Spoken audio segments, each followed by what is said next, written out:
Welcome to Relationship Real Talk, hosted by MyNFT.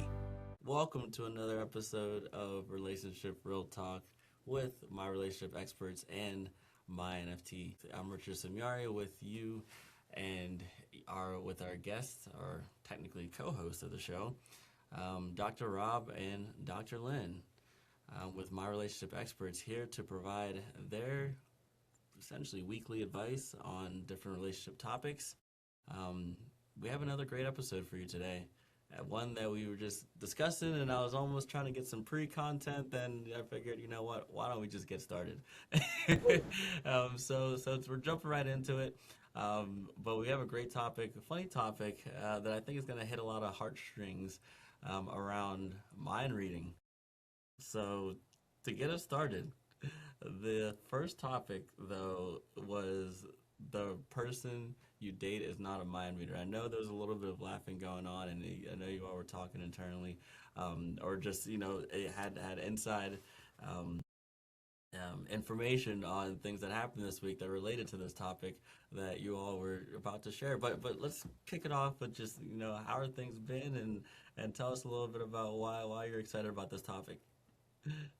Wow, it's amazing. Sometimes these topics come right in the context of what we're going through in the counseling sessions. Yeah. And it's been uncanny for the past few weeks. You bring to the board or bring to the screen something that we've just been through, so it's fresh in mind. Yeah. And they're issues that are common challenges in relationships and marriage. And yet somehow you're touching on them right as we're hitting them in session. So they're fresh in mind. We promise we won't disclose anyone's personal information. No. But this is such a common topic that we don't need to borrow from one particular session. It's all over. So, and we'll start off like we usually do with a singles perspective. So, our sort of cadence to these episodes, Relationship Real Talk, is starting with the singles and then pivoting towards the end to be more couple focused before wrapping things up. So, but trust me, there's going to be enough nuggets that everyone is going to, gain value out of listening to the whole episode. But to touch on maybe the singles portion of it, and why do you think people expect their future partners to just know things? Well, where do you think that comes from? It's easier. Yeah. I hate to say it, I just take a look at how we consume information these days. Mm-hmm. I know I myself, I'd rather watch a movie than read a book. Why? Because it's faster. And I'd rather read a book sometime than watch a movie. Well, she's not normal. Whatever. I can't lie, I do side with Dr. Rob here, just because I think I read a little slower than most. I think If there's a piece of information, like an article that has the information that you want, you'd probably rather just give me the cliff notes, give me the bullet points so I can go act on it, as opposed to making me read a 10-page white paper on it. Yeah, but some people do want to dig into it to get the detail. Yeah. But if I just want to learn about it, look, just give me the highlights. I want to run with it, and that's how we are today. We have become somewhat lazy. Microwave generation. Indeed. There you go. Microwaves instead of crock pots. Yep. And so, what's easier to do? Assume that someone knows me and can read my mind, or to unpack it for them and then face all of the misunderstandings that come with words. Ooh. Wow. It's good. That is real good. Ooh. Yeah, no, I think, like you said, I think people naturally move towards the path of least resistance, right? So I think that's what I got out of you saying it's easy, right? It's an easy way to just assume that, wait, why don't you know this about, or why? I don't think anyone obviously comes in thinking they should know everything about me, but they don't realize when they're maybe misunderstood that, oh wait, we haven't taken the time to really get to know this side of me or know this about me. Let me share more. I think that goes back to our last episode on vulnerability, becoming more vulnerable and being okay with the fact that no one doesn't know everything, and being patient enough to now try to understand or try to learn more about each other. Those foundational steps. That is key, Richard. I mean, the feedback that we had for a few people this week was, look, rather than assuming, just take that extra step to establish an understanding. Yeah. Because when you have an understanding, you remove that emotional layer and just get right to the objectivity. Yeah. Never So good. good. It is never good to assume anything at all. And I love how you put it, the path of least resistance. Because the path of least resistance is how it looks to be, right? There is a path to the left, there's a path to the right, and right now at this fork in the road, it looks like the path to the left is easier, so I go that route. And then I get, half a mile down that path, and I find out that I have to scale rocks and plummet down, rappel down cliffs and everything to get to the destination. But it looked easier at the beginning. But if I had taken the path to the right, which looked a little more difficult, a few steps down the road, it's actually far easier. And that's how it is with this topic. Yeah. If you take that harder road that looks hard, later on it smooths out because now you're working with understanding, a foundation of understanding. Wow. I know. Yeah, I almost want to unpack that a little bit more now. So, because yes, okay, so scenario, single. You're realizing, you're starting to, you're listening to our episode, you're starting to learn a little bit more about yourself, question things, not assume. What do you think if we peel back the layer, what could be the root cause of always maybe finding yourself in that pattern of assuming or realizing that once it becomes too tough, you find yourself leaning out instead of leaning in?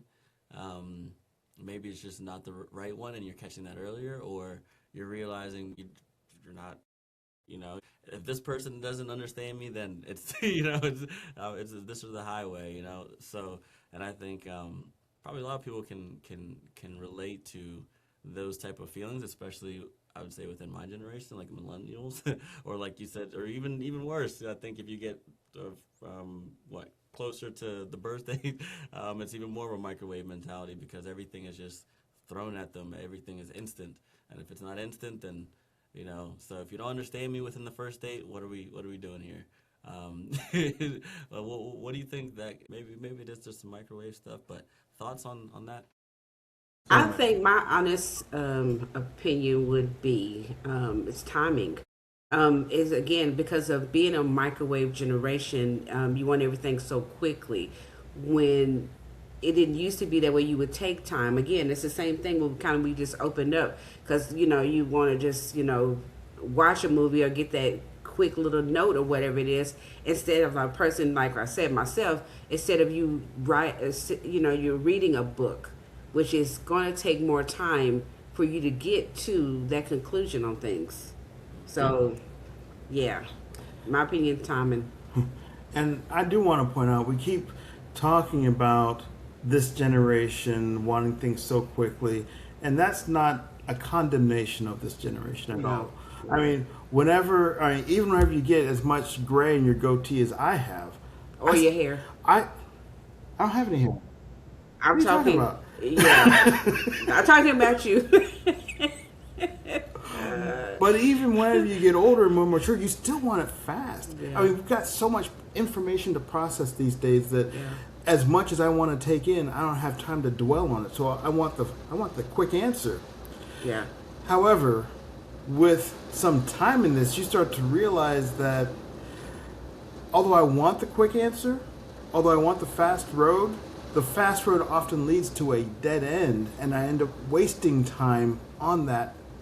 So it's not that our desires have changed. It's not that one is more mature than the other. It's just that one is more experienced, and that just comes with time. Yeah. Frustrated. Yeah, No, don't be exactly. frustrated. And to answer the question, I'd have to say one of the biggest things that move people to this assumption is social media. Yeah. Social media, Hollywood, whether it be television shows or movies, we see relationships either fail miserably or work wonderfully. And we always want the work wonderfully, and we often don't see, especially in social media, we don't see the trials and tribulations that got someone to that work wonderfully state. We see someone posting about their beautiful vacation and this, look at how great our family's doing. But we see such a minute fraction of their life that we don't realize, well, that's just kind of what they let us see. There's a whole lot of work that goes on behind the scenes to get there. And so when we're in our own relationships, we want to be there right away. And that's where we want to live. That's where we want to stay. But that's not where relationships live and camp out. That's the highlight reel. That's exactly my thoughts. I've been hearing that more and more over the years. How, like, just number one, just being more self-aware of the effects of social media and the fact that most of these content creators, influencers, I mean, I'm guilty of it. You're posting something. You're going to post something exciting, right? I get it. I don't even think everyone's intentionally always like doing that, but the consumer is not always, aware or perceived to what actually was going on behind the scenes, right? So they just think that's just your life because guess what? We're posting the celebrations, but it's like, to your point, it's a highlight reel, and we tend to then compare. Comparison is the thief of joy. And it's to me one of like the most impactful statements our generation can be aware of, and so to be more self-aware of that social media presence. But I think to your point, there's also a lot of great out of it, right? In terms of the barriers is breaking, being able to communicate with anyone. That's one of the common forms of communication I use with my cousins across the globe. So there's a whole lot of benefits, but yes, it's sad that probably it gets more negative attention than good because it's obviously changing lives.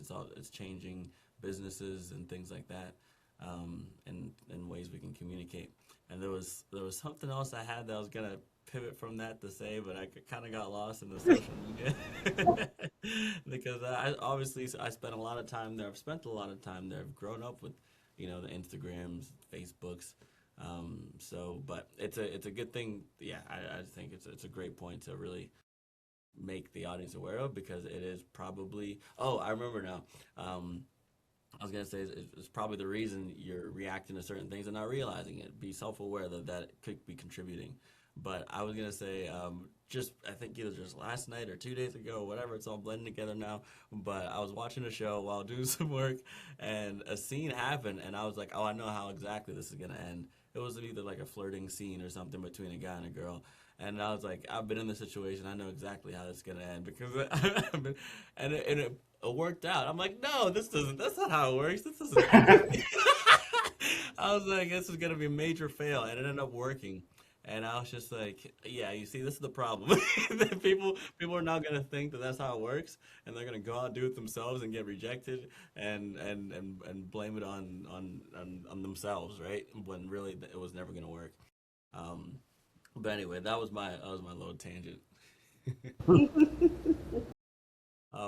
So I would say so. Outside of that, like, would you say what are ways of asking your needs more clearly, because I think a lot of it is a communication gap. Most of relationship things start with communication, as we often say. Yes. But what are some ways that maybe that individual can um, ask for ways to be either more or just speak more clearly about their needs? This is counterintuitive. It really is. We have a tendency in a relationship to tell our partner, "You don't understand me. You don't understand me." Turn it around. Say, "I don't understand you, but I want to. Help me understand you." What that does in a couple ways. One, it puts the blame on yourself It puts the burden on you. It's admitting your own failing. Look, you're saying something that I don't quite get, and I have to admit that's my failing. I'm asking you for your help to understand you better because I love you. That's good. But whenever I start with "you don't understand me," I'm pointing, I'm blaming. It's accusational, and that only tears down the relationship. Yeah, it does. And then people start to get upset with each other, and it's a whole, whole situation will start after that. So Yeah. that's good. And Good. so like what typically, one method blocks, or the natural response is to block and prepare to defend, Yep. versus the other approach is I'm opening myself up to number one, I'm falling on my sword, and number Yes. two, I'm not blocking. I'm opening myself up to understanding. So it's enabling that communication pathway to now be That's initiated or start. So that is a great tip there that I think, um, honestly, it's yeah, can be very beneficial in understanding in any type of confrontational things. Just to, I think the way I've heard of it called, at least one of the ways, it's a bit of disarming. I don't know if you've ever read the book by Chris Voss, Never Split the Difference, but I believe I got that terminology from that book. It's disarming. If he was FBI negotiator, like terrorist negotiator, so he was very good at communication, very good at having to be in very confrontational situations and diffuse it, and obviously not always win, but he was essentially one of the best in the game, and ended up writing a book about his journey and and the different things he learned in negotiating, from anything from with the terrorist to your salary. And so the question is, what is win in those situations? Right, because you sort of touched on it, and he tells the story, not to spoil, but spoiler alert coming in from the book, but he talks about a story of how he started out I guess, a common way to start out in that space is to do suicide hotlines, where you're basically manning a suicide hotline, and you're taking these calls, and your goal is to prevent people from obviously doing it, or at least seeking help. And so you have to. So he talks about a story where the person left the call, and they're like, "Oh my gosh, like, thank you so much. I needed you for this. I need, like, basically, like, because of you, I am good now." And he left the call like, yes, like, I won, or basically like it was a successful call. He prevented, the person, or he felt like he reached the person, and his coach, because this is still very early on in his training, said, just no. Well, how do you think that he said? How do you think that call went? And he said, I think it went great. And it was like, no, because they felt like they need you, and they don't need themselves. Like, they felt like it was very strange, right? So they're like, yeah, that's not a good thing. What had just happened? It's actually the opposite of what we want to happen, because now they're in a almost like a attachment thing. And anyway, but to your point, where I was going with that is when you say what is a win. A win to some people is that, oh, they understand me, because they just kept shouting and saying, they just, they stopped responding because you didn't open yourself, and they just and they believe they won, right? But the other person, if you went back and interviewed them, they'd be like, how do you feel? I bet you they don't feel really good about what just happened, and they don't feel, well, they shouldn't feel that they won, because that person does not feel how I think the other party thought that they should feel. It's like, oh, they get me, they feel sad. But anyway, well, what would you say your definition of one is, or what are scenarios that could potentially help in, number one, maybe realizing when it's getting to that point where maybe your definition of winning is not the other person's definition? Yeah. Thoughts? And what it comes down to is, thinking that a win is getting what I want. But if you're in a relationship with someone you love, you want them to get what they want too. And whenever there is a compromises that need to be made, you both get what you need, and perhaps you even both get what you want as a collective. But if, say, for example, I want to go to Hawaii and she wants to go to Alaska for our anniversary, one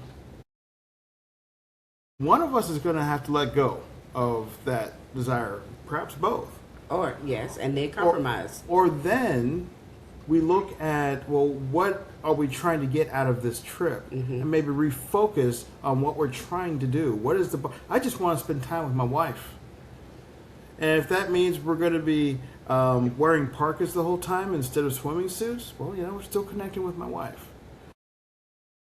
So sometimes it's a matter of shifting what's important to me to understand what's really important overall. The overall importance. And redefining what my win is, because my win is not just getting everything that I want.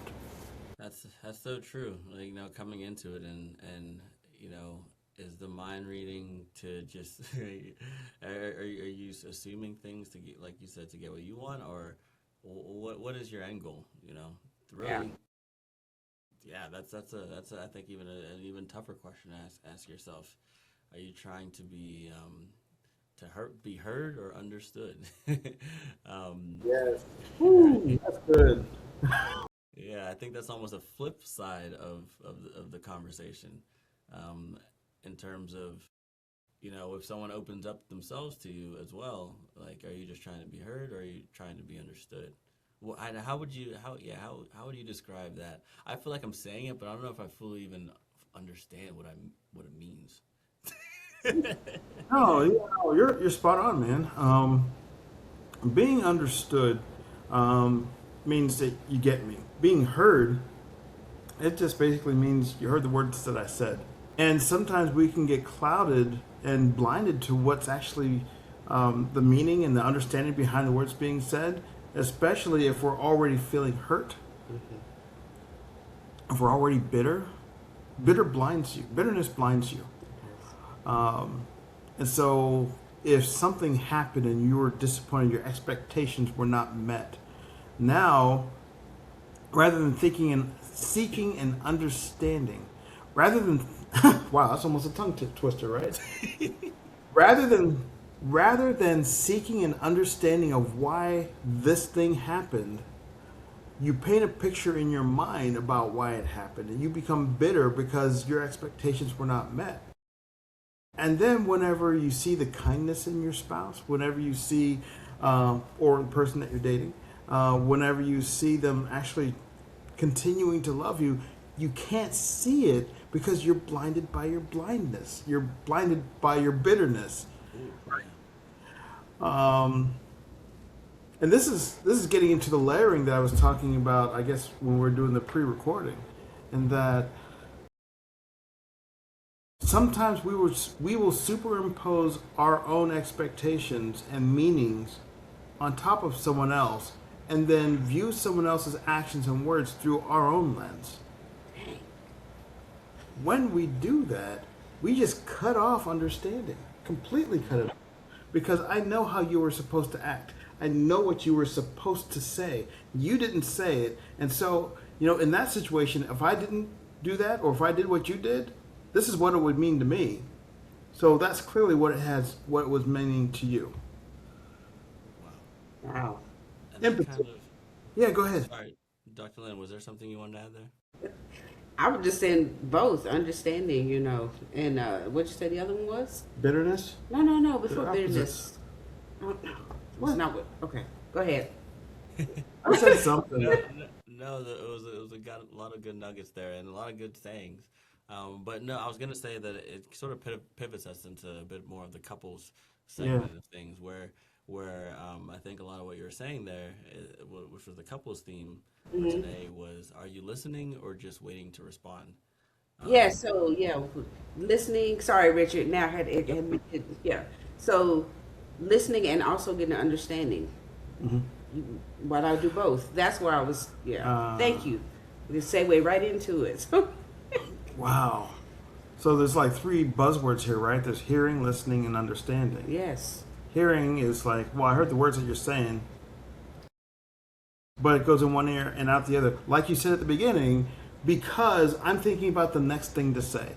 I heard you, but it didn't even register because I'm formulating my response even before there's something to respond to. That's just hearing. Okay? Listening is taking that, and wow, I liken this to a plant receiving its watering for the day, right? If I hear, that water can just hit the top of the soil and roll off. If I listen, the water actually seeps into the soil and I can actually grow from what's received. Okay. And understanding is like the nutrients in the soil. But it's hard for a plant to pull nutrients out of the soil if it doesn't have the water to do so. In fact, perhaps even impossible. It is impossible. So the understanding is already in the relationship that I have, but if I can listen, receive that water, let it seep in through my roots, then I can receive all that understanding that's already there. But if I just hear and let that water roll off, then I never get the nutrients of the understanding. I'm just looking at how to respond. Dr. Today, go ahead. I like what we're doing here. I think last week we did something with the ocean, maybe. But I like this analogy, and I want to add to it because would you say you can have too much understanding or too much watering and absorbing and not enough nurturing, which I think was one of our topics. Like, what are some of the communication habits or tips that thriving couples have? Which I was almost going to say, these habits that you're going to share with us. This is like the sun, the cultivating of the land, of coming back and ensuring that you can't just continue watering it. Too much water, it could die too. Like it's just as bad as. So there needs to be some reciprocity going on, some photosynthesis that is happening to ensure that proper care and circulation is happening. So yes, to your point, I love where we're going now. What are some ways of cultivating and growing and nurturing a relationship or this plant? I just want to highlight how brilliant an addition that is. Yes. Because if you take a plant, you can even have the perfect amount of watering, the most nutrient soil. But if that plant stays in the dark, if it never receives the light, it's still going to die. Okay. Like no, I did because oh my God. Yeah. So tips on cultivating and not staying in the dark. Yes. Wow. One of the things that we are taught in our faith is that the woman is a garden, and she will nurture, she will multiply whatever seed she's given. And I'm not just talking about procreation, guys. I'm talking about ideas, love. If you plant seeds of bitterness into your relationship, she's going to multiply that. If you sow seeds of anger, she'll multiply that. If you sow seeds of love and understanding, she'll multiply that too. So we have to be very careful about what we plant into our relationships. And so when we start talking about nurturing, it really starts with, well, what do I do? Do I come at this with accusations of not understanding me, or do I bring in requests to help me understand you? Do I provide acts of love, or do I only expect to be loved? Now, these are the sorts of things. We often take a look at our relationships of what we receive. And those are the ones that are kind of weak. If we look at our relationships as what we give, then we become fulfilled in that giving. And we start this upward spiral of reciprocity. And so she'll find that she's wanting to give more to me. I'll find that I'm wanting to give more for her. It's natural for us to want to respond in a loving way to people that we love. Now, how about, so what I was thinking of is we've talked about ways of, I guess, maybe seeking to be understood or seeking to be understood. Mm-hmm. I think I'm saying the same thing. What about, I'm just going to give the scenario that I had in my head. What if now you're doing your best to try and understand your partner, right? And you are listening and listening. I mean, doing more than just listening. You're understanding. You can get to a point where understanding. But going back to the analogy of just finding yourself just intaking more water, then you get to ever, photosynthesize, and get out there. Um, what are some ways that, if you feel like, hey, why they don't seem like they are reciprocating? I feel like I'm just here understanding, but I don't feel like I have had the opportunity to necessarily get to be understood. And yes, at a time, maybe it could be seen as selfish to start. But I think if you do practice these things that you're sharing, and but you don't feel like maybe they're seeking to understand you as much, where do you think the line is there? Because there is a point where maybe it's too early to be thinking like that. But if you're constantly feel like you're the only one that's sitting back and listening and understanding, um, what are ways to sort of seek to be understood because you feel like you're not at this point because they're not even trying to find out? What are your thoughts on that?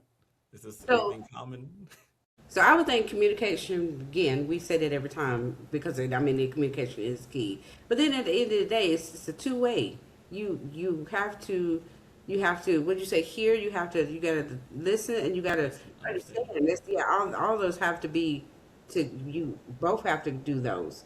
It cannot just be, oh, I'm just doing this, so you got the one race street thing going on. No, it's got to be two ways, and then communication is two ways. Would you agree? Yeah. Okay. Yeah.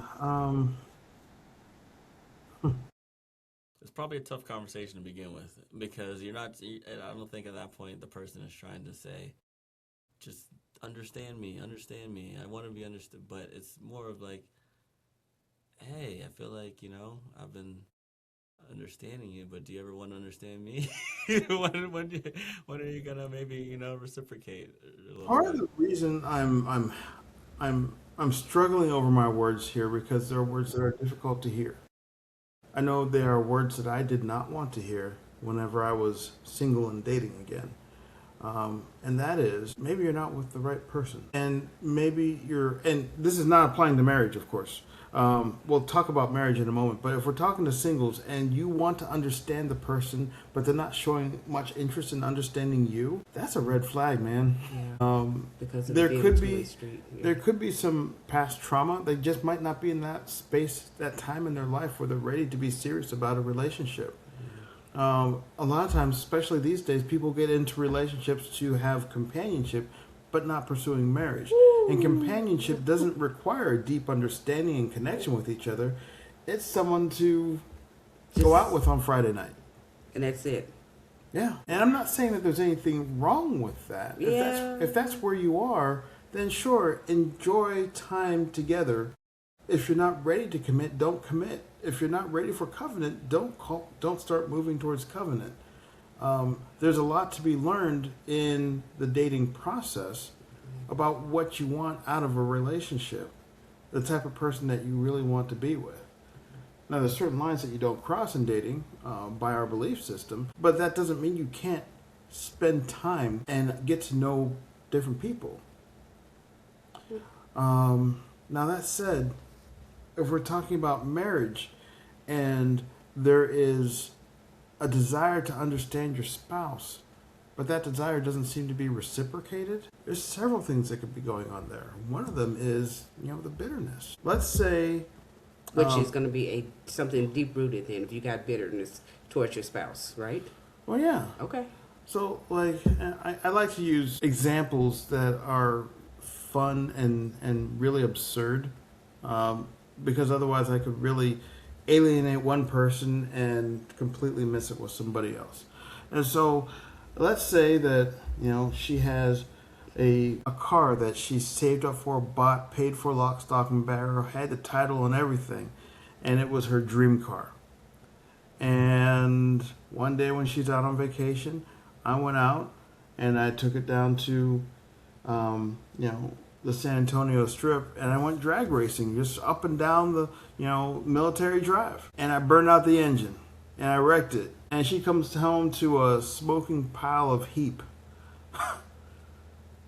Yeah, she can forgive me, but she's never going. I mean, yeah, you can get another car, but that was her dream car. That's what she saved up for. That was a prized possession that I disrespected and destroyed. Even if I replaced the car, she's still gonna be bitter about that. She's gonna be hurt. Now, a year later, if she's still not wanting to sit down and have dinner with me because I wrecked her car from a year before, that's a problem. There's some lingering bitterness there that we need to work on. It could be a past trauma. It could be something from her previous relationships that she brought in, some baggage that she brought into our marriage. And in which case, she might not even be able to identify why she is walled off in that particular area.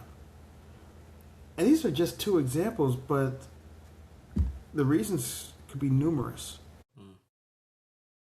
And in those cases, it really helps to sit down and talk with a professional to say, okay, I'm going to look at the two of you objectively. Mm-hmm. I'm going to take a look at your marital dynamic. And I'm going to understand at a clinical level why there is an issue here. It might require talking with one of the or part of the couple individually to understand, well, you are bringing this into the marriage. And it's not your fault. But once we understand it, we can start to treat that. If there's something going on between the couple, between the two, it's neither one's fault usually. It comes down to the marital dynamic, understanding how they need to talk and work with each other. And sometimes it takes that third party, that professional who knows this stuff, to help you through those things and get to a better place.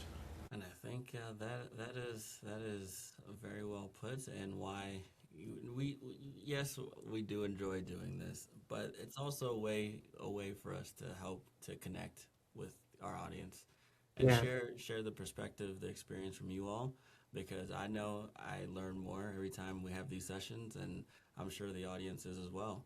But I think the theme of a lot of these is that you don't have to go through this whole path alone. It's very, you can sit and do it yourself, and I'm sure people can. But there are experts out there that have studied this, that have been trained, that have licenses, certifications, like our relationship experts that have processes in place as well.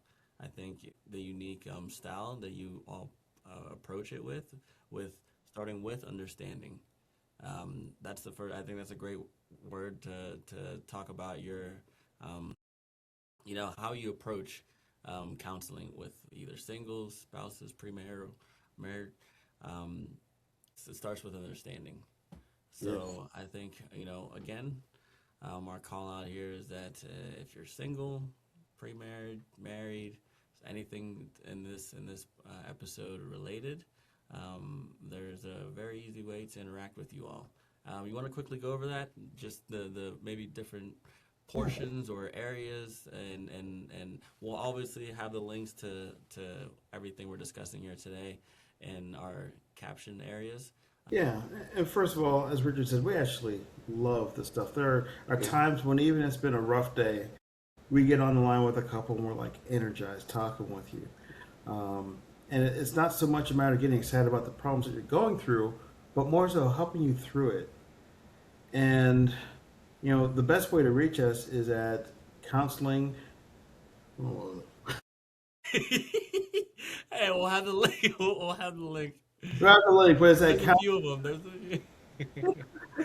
The best way to reach us is at counseling.innerpulseportal.com. And a lot of the all the personality that we bring to this, we actually bring to the counseling session. We do. Even the metaphors. Yeah.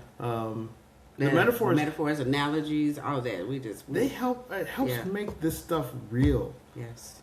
Helps it make it relatable. Yes. And if it just comes down to, the X's and O's and the clinical diagnoses, then it's like, I hear you, but is it really sinking into my soil? So we try to help you in ways that it sinks into your soil. And then once it sinks into the soil, you're growing. Ooh, love that. Yep. And I will say personally, I get energized too. I know this isn't technically. I look at it as a counseling session. Shoot, but no, I personally get energized. Like I was telling you guys some of the development work I was doing last night, waking up, take a shower, and I feel like I'm ready to go the rest of the day now because I feel like these type of conversations energize me. To your point, I think your calling of helping others and listening and being able to now give them a new perspective of insights of wisdom and being able to give that to them and seeing how they benefit from them, that is energizing. And that's also I think why I love doing this is because it energizes me having these conversations, these I would say intellectually, debates, challenges that really just foster growth. So this is stuff that gets me going. So we appreciate number one you all for continuous support of just sharing your experiences to others and the work that you're obviously doing now with your counselees. And then the wealth of knowledge and systems that you're building behind the scenes to help those that reach out to you. So, and that's just the simplest way to put it without getting into the nitty gritty details of the stuff Dr. Rob actually builds for his counselees and counselors that are also seeking guidance and just a more systematic approach to what they're doing day to day. So I don't know if there's anything you want to share there as well, or we can leave that for another episode. Up to you. Yeah, some of it is. I'll drop a teaser for you. Okay. A lot of what we've learned through these interactions and through these social media Substack outreaches that we've had is that people want to know, well, what's the easiest way to get my inner pulse score? How do I get these reports? How do I learn this about myself? And we're actually in the process of lowering the bar for that to happen. Should I get into no? Okay, no. It's in the teaser. I'll just leave the teaser in that with this information, our tools will actually help you on a daily basis prepare for your day, but prepare for the relationships, the interactions that you'll have throughout the day, and without being intrusive to your life, like many other apps are. Instead of being intrusive to your life, it will help you prepare for pretty much every aspect of your day. And that's what we're working on for you. Yep. That sounds amazing. I think I learned a couple of things there that I didn't know before. So now I'm excited to hearing more about what's going on behind the scenes. But it's really cool seeing the technology side of it. Obviously, being a technology person myself. But to wrap things up, we'll leave our audience with our little engagement question to get you thinking. Yeah. After this episode, and potentially could trigger an outreach to Dr. Rob or Dr. Lynn, or both. And that question is, what phase immediately puts you on defense, or not phase rather? Sorry, what phrase immediately puts you on defense? Oh, Every time, what phrase immediately puts you on defense? Mm. Something to think about. There probably is a phrase out there that triggers something, and that could be the start of understanding. Anyway, once again, thank you all so much for the time, Dr. Lynn, Dr. Rob. Always a pleasure. Thank you, audience, for tuning in and listening to another episode. This was episode 9 with My Relationship Experts, hosted by MyNFT. We appreciate you, we love you, and we hope you have a blessed day. Yeah. Cheers, everyone.